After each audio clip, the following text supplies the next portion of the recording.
Jean-Charles Orsucci, bonsoir. Bonsoir. Vous menez la liste La Corse à cœur. Un sondage vous créditait il y a quelques semaines de 4% des intentions de vote au cap d'un mois de campagne.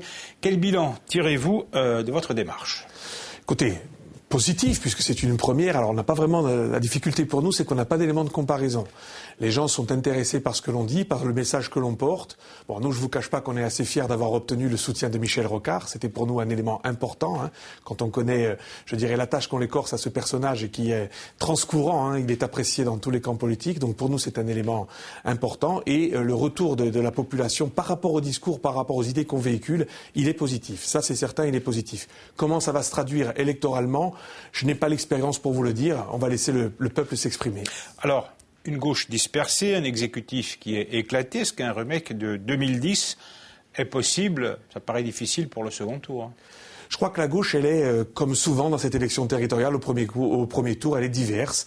La question n'est pas de savoir si la gauche va être dans la configuration de 2010. La question de savoir si la nouvelle majorité qui va sortir des urnes travaille correctement dans l'intérêt des Corses et pour les Corses. C'est pas une formule, ça veut dire que c'est ça qui est important. On n'est pas là pour faire gagner un parti ou une famille politique. On est là pour satisfaire aux besoins des gens. C'est ça qui est important. Est-ce qu'il faut un changement en Corse aujourd'hui ? Oui, parce que sinon je ne serais pas là devant vous, je serais sûrement derrière d'autres. Il faut du changement. Il faut du changement programmatique. Ça, tout le monde a ses spécificités, mais grosso modo, vous retrouvez à peu près les mêmes idées partout. Il faut un changement dans la façon de gérer les affaires de la Corse. Une rupture ? Il faut une rupture. Nous la revendiquons. C'est un des éléments essentiels de notre présence au premier tour. Il faut une rupture, non pas par rapport à des hommes, mais par rapport à des institutions ou des façons de fonctionner, parce que ça touche là aussi toutes les familles politiques. La droite aujourd'hui ne peut pas prétendre à être vertueuse, puisqu'elle n'a pas été pendant 30 ans. Alors vous allez me dire que c'est vous qui incarnez ce changement, mais globalement il y a la gauche jacobiste. Est-ce qu'elle incarne encore ce changement pour le deuxième tour ? Non, elle incarne la continuité, elle la revendique, elle assume ses choix. Le changement, évidemment, à gauche, c'est nous, c'est évident. Nous le disons notamment dans la façon dont on veut gérer la Corse. C'est notre point essentiel de campagne. Nous avons, nous, le sentiment que pour être plus efficace, pour dégager des priorités pour la Corse, il faut aujourd'hui gouverner différemment. C'est le message de notre campagne. Est-ce que l'objectif pour vous, c'est aussi, parmi plusieurs objectifs, celui de garder la collectivité territoriale de gauche, quel que soit le prix ?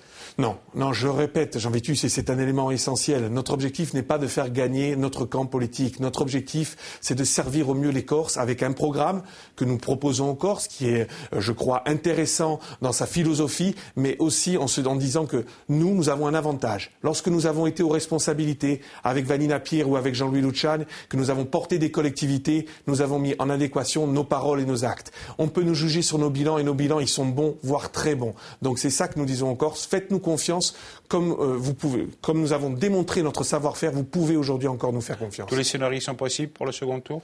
Je crois que le scénario le plus probable, c'est que le soir du premier tour, nous allons défendre notre programme et nos valeurs, notre façon de voir la gouvernance de la Corse être en adéquation avec ce que nous défendons pendant cette campagne. Voilà ce que nous allons défendre au soir du premier tour.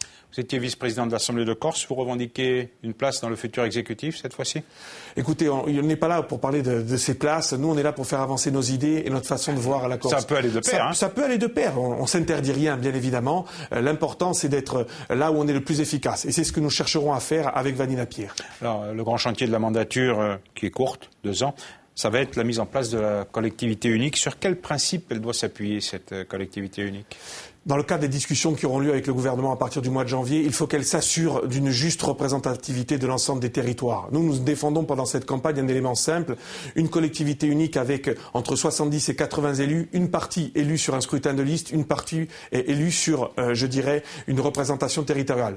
Nous refusons l'idée que les intercommunalités récupèrent les compétences du Conseil général. Après une féodalité, il est hors de question pour nous d'en installer une autre. Nous sommes pour une collectivité unique puissante où il y a des mécanismes institutionnels qui assurent une correcte gestion des financements publics, de l'aide association et de l'investissement public. C'est ça l'enjeu majeur de la collectivité unique. Il reste 30 secondes.